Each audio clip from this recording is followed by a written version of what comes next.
Hello mga kabibig! Welcome back sa ating bagong YouTube channel. Ito ang pinakamaingay nga YouTuber sa balat ng YouTube. Ako si Kabibig, maglebak-lebak na with Evans ako po.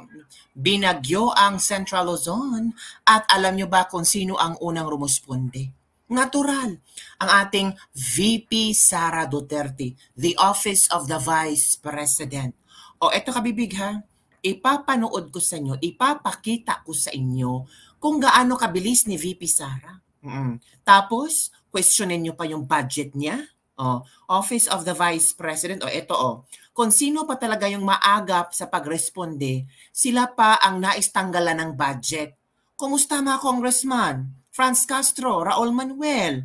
Di ba? Kimbo. Sino pa ba dito? Office of the Vice President Disaster Operations Center at work since this morning. Tingnan nyo. Di ba mga kabibig?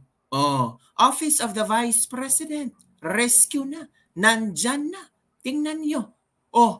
Yung mga kongresistang kiyaw-kiyaw ng kiyaw, abante. Meron ba kayong nagawa? Meron ba kayong pwedeng ipanghambog na mas nauna pa kayo sa Office of the Vice President? Baka ang sagot nyo, kasi may programa ang Vice Presidente natural, dapat siya manguna, kasi may budget siya. Kayo, anong ginagawa ng mga budget nyo dyan? Pinatutulog? Pinatutulog nyo? Naku mga kabib, tingnan nyo, ito ba ang sinasabi nating walang ginawa ang Vice Presidente? Tapos sabi pa nila na kailangan nating i-realign ang mga proyekto ng VP kasi parang pareha lang sa mga ibang agency. Kagaya ng DSWD, kagaya ng ng PhilHealth, ng kung ano-ano pang agency daw. Ngayon, kung i-realign nyo, meron bang nagawa sila? On DSWD, nasaan na? Sino ang unang umaksyon? Umaga pa lang. Nandyan na ang Vice Presidente. Nandyan na ang rescue team ng Office of the Vice President. Tapos sabihin nyo, ay nako, kinurakot ang budget. Buti pa, hindi bigyan ng budget ang Office of the Vice President kasi walang nagawa. Puro kurakot lang, puro magnanakaw lang. Di ba? Noon, ang magnanakaw sa inyo si Marcos. Ngayon, ang magnanakaw sa inyo si VP Sara. Pag nanakaw ba itong merong ebidensya kung saan napunta ang pera? Tingnan niyo mga kabibig, kulang pa ba yan? Kulang pa ba? Ay nako, yun ang sabi nga ng ibang tao.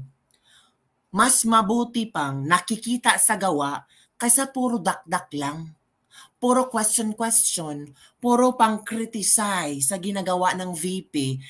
Kayo, sarili nyong pondo nagamit ba? Yung mga kongresista dyan na sinasabing dapat nating tingnan ng maigi ang Office of the Vice President kung saan napunta ang mga budget. Tingnan nyo. Hindi ba ito kasampal-sampal sa mga sinasabi nyo? Diba? Ano sasabi nyo dyan? Ano to AI? Ano to? Drama lang. Ay nako mga kabibig. Mahirap talaga no? Mahirap masupalpal. Alam nyo ba kung ano ang sinabi ni BBM? Alam nyo ba kung ano ang reaksyon ni BBM ngayong Ito ha. Ito ha. Ito mga kabibig ha. Tinanong si BBM. Pangulong Bongbong Marcos, ano ba? Kumusta na ang bagyo sa Pilipinas? Ito pa. Ito ha. Ito ang sinabi ng Bongbong Marcos. The main element here is we are monitoring kung ano ba talaga ang weather situation and of course yung flooding. Pero so far, yung problema ay yung hangin. Lakas ang hangin. Ano daw? Teka muna, i-share ko sa inyo mga kabibig ha. I-share ko sa inyo kung saan ba nyo. Malakas ang hangin. Ang problema daw, hindi yung flood control project, kundi ang lakas ng hangin. Ano daw? Sa lakas ng hangin, hindi yung flood control projects ang problema. Halaka. Nako, sinisisi na naman ang hangin. Ito ay nabaha na buong Metro Manila, Vinaga, pero ang problema daw ay malakas na hangin. Malakas na hangin ang problema, hindi ang flood control projects. So sinisi na naman ang hangin. Noong kasagsagan ng unang Bagyo Karina, ang sinisi niya, ang mga tao, ang basura ng mga tao. Ngayon, ang sinisi na naman niya, malakas ang hangin. Halaka, bakit kung malakas ang hangin, hindi makasinghot? Ito na.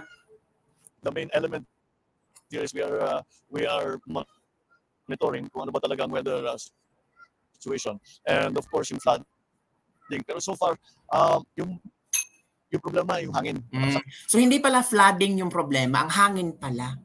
Sobrang lakas ng hangin, ang hangin ay nagbibigay ng direksyon kung saan papunta ang flooding. 'Di ba? Parang naguguluhan ako. Ay, ewan ko mga kabibig, oy. 'Di ba? Ang hangin. But ano daw? Again? The main element here is we are monitoring kayo. Ang weather situation. And of course, yung flooding. Pero so far, so far daw, of course ang flooding, pero dapat niyang pagtakpan ang problema sa baha. 'Di ba? But of course flooding, pero ang problema dapat niyang pagtakpan ang baha. Tingnan niyo ha. Yung problema, yung hangin. Yung problema, ano? Malakas ang hangin. Malakas ang hangin. Wow. Kayo na ang bahala humusga. Malakas ang hangin, hindi pala ang baha ang problema, kundi malakas ang hangin. So yun ang problema ngayon ni Bongbong Marcos. So paano? Maglalagay tayo ng wall sa ating ozone layer? Maglalagay tayo ng wall para budget na naman tayo para sa ozone layer? Kasi malakas ang hangin. Ay nako, anong klase ito? Natatawa lang ako mga kabibig na ito yung mga mga alibis, mga rason nila. Alam mo ang kalikasan, no? Parang parang the natural disaster find its way para mabuking yung kabalbalan nila. Find its way para mabuking yung incompetence nila. Di ba mga kabibig? Ewan ko sa mga supporters ni BBM, pero ako natatawa ako sa video ito. May problema nga sa baha, pero mas problema daw yung malakas na hangin. Ay nako, bakit pa kasi pumasok si Enteng ba yun? Yung bagyong Enteng na yan? Bakit kasi ikaw na naman ang blame name nito? Balik tayo kay VP Sara kasi sobrang lakas ng hangin, sabi niya, no? So eto mga kabibiga, ito yung nakikita ko kabibig, yung grabe yung ginawa ni VP Sara. Ito ha, i-share ko sa inyong video para masabi natin ba kahit malakas ang hangin ayon kay BBM, nandyan pa rin ang Office of the Vice President doing their job. Ito ha. Tingnan nyo kabibig. Pasensya na if medyo maliit yung video. Tingnan nyo mga kabibig. Diba? Yan po mga kabibig. Kitang-kita naman ninyo. Yan pasensya na if medyo maliit siya. So yung kabibig ha, yan ang anong tawag dito? Ang tulong ng Office of the Vice President. Pasensya na maliit na ang video. Para simulan nila, maaga pa lang nakahanda na ang Office of the Vice President. Diba mga kabibig? So, nang dahil sa hangin, ay nako, nakakatawa talaga yung reasoning nila. Diba mga kabibig? At ito naman ang mga komento ng ating mga netizen. Aroscaldo for responders and persons affected by flooding at Rizal Provincial Hospital, Morong, Rizal. So ito pala yung binibigay ng ating Office of the Vice President. Asa na kayong sinasabi nilang parehong tulong lang naman daw ng DSWD? O di ba? Kasi gusto ng Kongreso na i-realign. Kailangan daw tanggalin yung ibang programa tapos kasi pareho lang daw sa mga agency. So ngayon, nagtanong ang mga tao, asan kaya yung sinasabi nilang parehong tulong lang naman daw ng DSWD?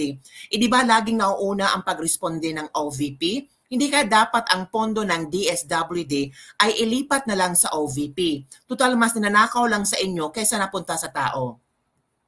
Wala pa ang mga disasters, naka-prepossessions na ang mga pang-responde. Galawang Duterte. Salamat sa mga taga-magigiting, masisipag, matutsagang taga-OVP, DOC, saludo, mag-ingat palagi, mabuhay. Diba mga kabibig? Bakit walang picture ni VP? Yung congressman na Marikina at Leyte, merong picture sa ayuda. Hindi ganun si VP Sara. Diba? So ito pala Office of the Vice President, Aroscaldo for responders and persons affected by flooding at the Rizal Provincial Hospital, Morong, Rizal. So ito yung kabibig. Diba? Kaysa magpa-interview ka pa, sabihin mo na ang may problema to sa baha, pero mas malaki ang problema natin sa hangin. Diba? Hangin talaga ang problema. So yun na mga kabibigan ating latest libak-libak for today. So palakpakan naman para kay VP Sara Duterte o mga congressman. Nakita nyo na ha kung gaano ka effective, kung gaano ka competent ang VP natin, kung gaano ka aktibo ang mga members, ang mga empleyado sa Office of the Vice President. Umagang-umaga ha, nakahanda na sila. Oh, sana yung mga puro ngaknak sa Senado, yung palaging sinasabi threat ang mga Duterte, anong natulong ninyo? Baka yung tulong nyo, makiisa lang kayo sa DSWD, tapos may karton na pinamimigay nyo, tatak DSWD, nakakaya naman kayo. Magbigay naman kayo ng konting pera, donasyon, galing sa pera ng taong bayan. Mga congressman, nasaan na sila? Pahiring-hiring kayo dyan, pero ang mga taong gutom na gutom. Di ba mga kabibig? So ito ay isang sampal. Isang sampal sa mga congressman, sa mga senador, na pilit minamaliit, na pilit tawag dito, hinihila pababa si VP Sara. At sinasabi, yung programa mo, VP Sara, parang same lang ng programa ng ibang ahensya. Kailangan nating realign yan. Kailangan nating tanggalin yan. Oo nga, tanggalin nyo. May nakita ba kayong katulad sa OVP na umagang-umaga, nakahanda na? Wala. Ang OVP lang. Nga naman kayo. O ano namang ano yung kay VP Sara? Taepal. Walang nagawa. Ay, nako. So yun nga mga kabibing ating latest libag-libag for today. Don't forget to like, subscribe, and share this video. Bye everyone. See you next time.